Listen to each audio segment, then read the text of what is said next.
అక్క మీరిప్పుడు నెంబర్ ఇవ్వలేదంటే కనుక మీ పైన నాకే అనుమానం వస్తుంది. అందువల్ల నెంబర్ ఇవ్వండి అక్క ముందు ప్లీజ్.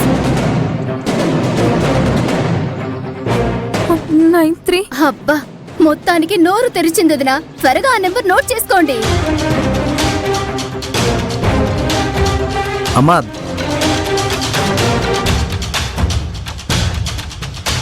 నమస్కారం అమ్మా. చెప్పండి పూజారి గారు. అమ్మా ధర్మకర్త గారు ఇక్కడికి వస్తున్నారమ్మా.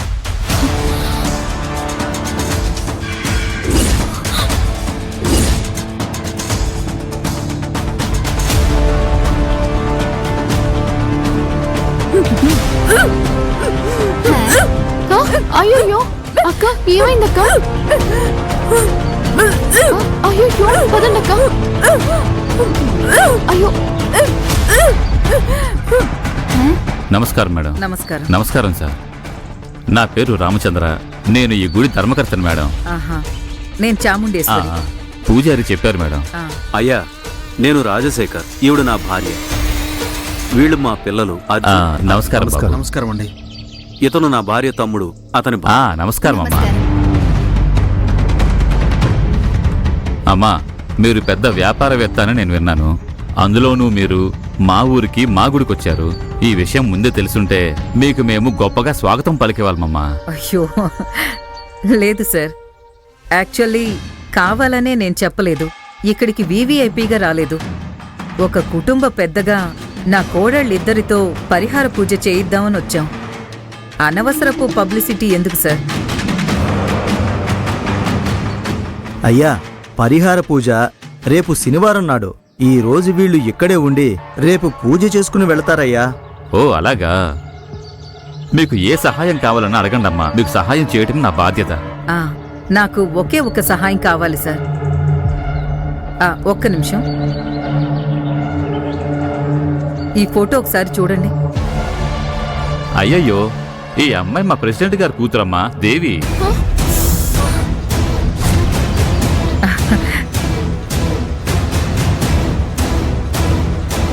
ఏమీ లేదు, ప్రెసిడెంట్ గారి అడ్రస్ కావాలి. పూజారికి తెలుసు కదమ్మా. ఏమయ్యా నువ్వు చెప్పలేదా? అయ్యా నేను చెప్పానయ్యా. నేను వాళ్ళ ఇంటికి వెళ్ళానయ్యా, కానీ ఆయన ఇంటికి తాళం వేస్తుంది. వాళ్ళు ఎక్కడికో తీర్థయాత్రలకు వెళ్ళారంటయ్యా. అలానా? ఉండొచ్చు సార్. ఎక్కడికైనా వెళ్తుంటారు వస్తుంటారు. మీరు ఇక్కడే ఉంటారు కదా మేడం. రేపొకసారి అలా వెళ్ళి చూసేసి రండి. సార్, దేవి వాళ్ళ నాన్న ఎలా ఉంటారు?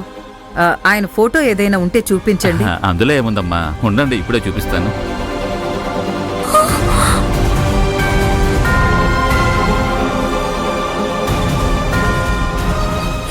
ఇప్పుడు ఎలా సత్య? ఈయన ఫోన్లో నాన్న ఫోటో చూపిస్తారా?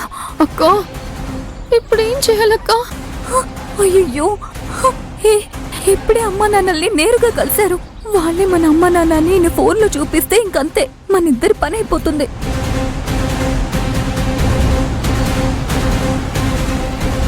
సరే ఉండు, నువ్వేం భయపడకు, నేను చూసుకుంటాను. అమ్మా ఈ మధ్యనే ఫోన్ మార్చాను. ఆయన ఫోటోలన్నీ పాత ఫోన్లోనే ఉన్నాయి. ఆగండమ్మా, రేపు ఆయన్ని నేరుగానే రమ్మని చెప్తాను. పర్వాలేదు సార్, మేం చూసుకుంటాం. అమ్మయ్యా ఇప్పటికైతే తప్పించుకున్నాం. అవునే, ఈ పూటకి గండం గట్టెక్కినట్టే. అవునమ్మా, మీ కోడళ్ళిద్దరికి పరిహార పూజ కోసమని వచ్చారంట. పూజారి చెప్పారు. మీ కోడళ్ళు ఎక్కడమ్మా? వాళ్ళు గుడంతా చూసి రావడానికని వెళ్ళారు. అయ్యా మీ ఫోన్ రింగ్ అవుతోంది, ఎవరో చూడండి. అదేంటంటే పక్క ఊరి గుళ్ళో నాకొకటి కనిపించడం లేదు. అందుకు పంచాయతీ పెట్టారు. అక్కడికి బయలుదేరుతున్నా. మీరు వచ్చారని పూజారి చెప్పగానే వెంటనే ఇక్కడికి వచ్చేసా. సరే అండి, నేను వెళ్ళొస్తానమ్మా. చాలా థ్యాంక్స్ అండి. సరే వస్తానమ్మా. ధర్మకర్త ఏ విషయం చెప్పినట్టు లేరు. పెద్ద గండం నుంచి తప్పించుకున్నామక్క మనం. అవును సత్య.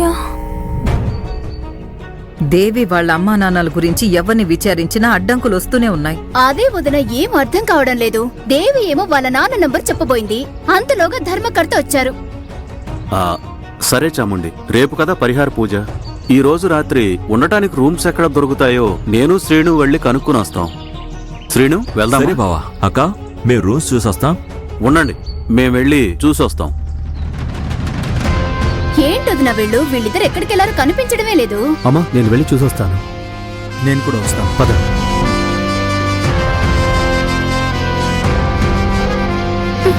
సత్య,